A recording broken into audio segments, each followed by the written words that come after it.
ভারত যুক্তরাষ্ট্র বাণিজ্য চুক্তির প্রতিবাদে পাঞ্জাব, হরিয়ানা সহ বিভিন্ন রাজ্যে বিক্ষোভে নেমেছেন হাজার হাজার কৃষক। তাদের দাবি, এই চুক্তি কার্যকর হলে কম শুল্কে বিদেশি কৃষিপণ্য ভারতের বাজারে ঢুকবে। এতে দেশীয় কৃষিপণ্যের দাম কমে ক্ষতিগ্রস্ত হবেন ছোট ও মাঝারি কৃষকরা।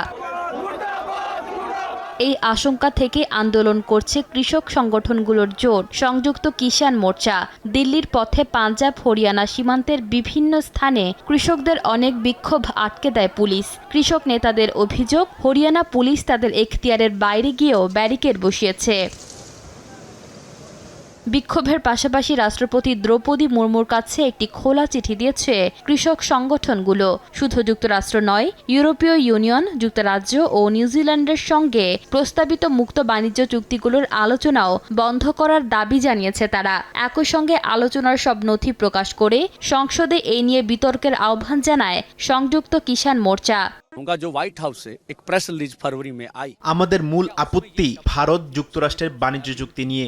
সরকার যদি বিদেশ থেকে কৃষি পণ্য আমদানি করে, তাহলে আমরা নিজেদের উৎপাদিত পণ্য বিক্রি করতে পারবো না, কারণ আমদানিকৃত পণ্য কম দামে বাজারে বিক্রি হবে, আর সেই দামে আমরা প্রতিযোগিতা করতে পারবো না। শুধু কৃষি নয়, কৃষক সংগঠনগুলোর আশঙ্কা, আমদানি শুল্ক কমানো হলে ক্ষুদ্র ও মাঝারি শিল্প, ওষুধ, ইস্পাত, রাসায়নিক যন্ত্রপাতি ও গাড়ি তৈরির মতো দেশীয় শিল্প চাপে পড়বে। এর জেরে 22 জুলাই দেশজুড়ে মুক্ত বাণিজ্য চুক্তি বিরোধী কৃষক সংকল্প দিবস পালনের ঘোষণা দিয়েছে সংযুক্ত কিষাণ মোর্চা। সরকার যদি এসব চুক্তি থেকে সরে না আসে, কৃষক ও শ্রমিকদের আন্দোলন আরও বড় পরিসরে চালানোর হুঁশিয়ারি দিয়েছে সংগঠনটি। ঈশিতা আক্তার, সময় সংবাদ।